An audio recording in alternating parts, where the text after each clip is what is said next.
ஒன்று சொல்ல வேண்டும். இன்றைக்கு என்னுடைய குடும்பத்தில் நான் தான் முதல் தலைமுறை பட்டதாரி. ஆனால் என்னுடைய அம்மாவிற்கும் படிப்பதற்கான வாய்ப்பு இருந்ததா என்று கேட்டால் இருந்தது. என்னுடைய அம்மாவும் பள்ளி படிப்பை முடித்து தொழில் கல்வி பயிர்த்திருக்கிறார். எங்கள் அம்மாவுடைய அம்மாவிற்கும் படிப்பதற்கான வாய்ப்பு இருந்ததா என்று கேட்டால் அதுவும் இருந்தது. அன்றைக்கு பெரிதாக மதிக்கப்பட்ட எஸ்எஸ்சி படித்து முடித்திருக்கிறார் என்னுடைய பாட்டி.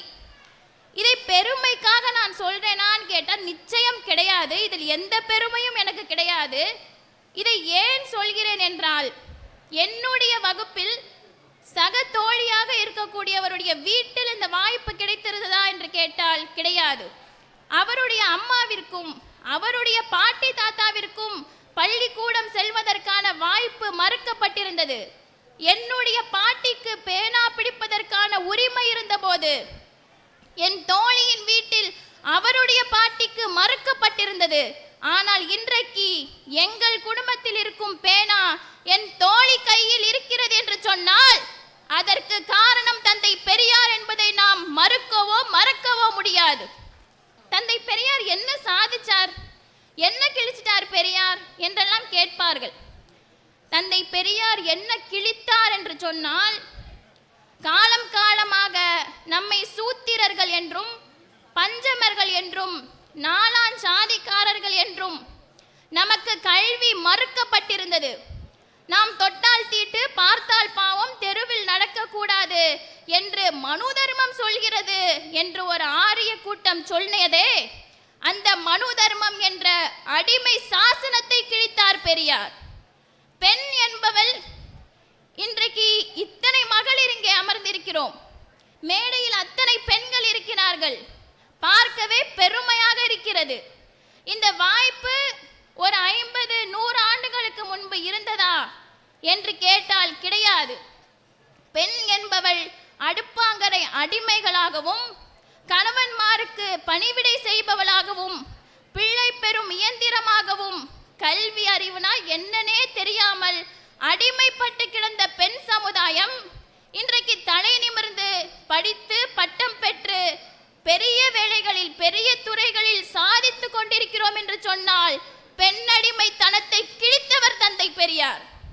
சூத்திரனுக்கு எதை கொடுத்தாலும் கல்வியை கொடுக்காதே என்று சொன்னது இந்த ஆரிய கூட்டம்.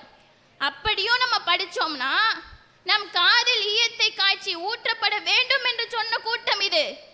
அந்த சூத்திர முத்திரையை நம் முதுகில் இருந்து கிழித்து எறிந்தவர் தந்தை பெரியார். என்ன கிழித்தார் பெரியார் என்று கேட்டால், இத்தனை கிழித்திருக்கிறார் என்று நாம் அவர்கள் முகத்தில் சொல்ல வேண்டும். அடுத்ததாக, இன்றைக்கும் சுயமரியாதை சுடர் நமக்கு தேவைப்படுகிறதா என்று கேட்டால் நிச்சயம் தேவைப்படுகிறது. தந்தை பெரியார் என்றென்றும் நமக்கு தேவைப்படுவார். காரணம், இந்த ஆரிய கூட்டம் என்பது முகமூடியை மாற்றிக்கொண்டு நம்மிடையே வரும். அவர்களுடைய டைமென்ஷன்ஸை மாற்றி நம்மிடையே வருவார்கள். அப்படிதான் அன்றைக்கு மனுநீதி என்ற பெயரில் வந்தார்கள், இன்றைக்கு நீட் என்ற பெயரில் வருகிறார்கள். எப்படி 12ஆம் வகுப்பு வரைக்கும் படிச்ச நமக்கு தகுதி கிடையாதா? 3 மணி நேரம் அந்த OMR ஷீட்ல போடுற ரவுண்ட பார்த்து நமக்கு தகுதி கொடுக்கிறார்களாம். என்ன கதை இது? இதை விட ரொம்ப மோசமானது, அன்றைக்கு குலக்கல்வி என்ற பெயரில் நம்மை அடிமைப்படுத்த நினைத்தது இந்த ஆரிய கூட்டம். இன்றைக்கு புதிய கல்விக் கொள்கை என்ற பெயரில் 3ஆம் வகுப்பு 5ஆம் வகுப்பு 8ஆம் வகுப்பு பிள்ளைகளுக்கு பொது தேர்வா. கொஞ்சம் சிந்திச்சு பார்க்கணும். 3வது படிக்கக்கூடிய குழந்தைக்கு மனதில் இருப்பது இன்னைக்கு வீட்டுக்கு போய் என்ன கார்ட்டூன் பார்ப்போம், என்ன ஸ்நாக்ஸ் சாப்பிடுவோம் என்பதுதான்.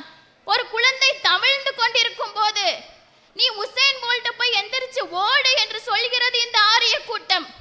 இப்படியே ஆரிய கூட்டம் நம்மை எப்பொழுதெல்லாம் அடிமைப்பட வைக்க வருகிறதோ அப்பொழுதெல்லாம் தந்தை பெரியாரின் சுயமரியாதை சுடர் தமிழகத்தை காக்கும்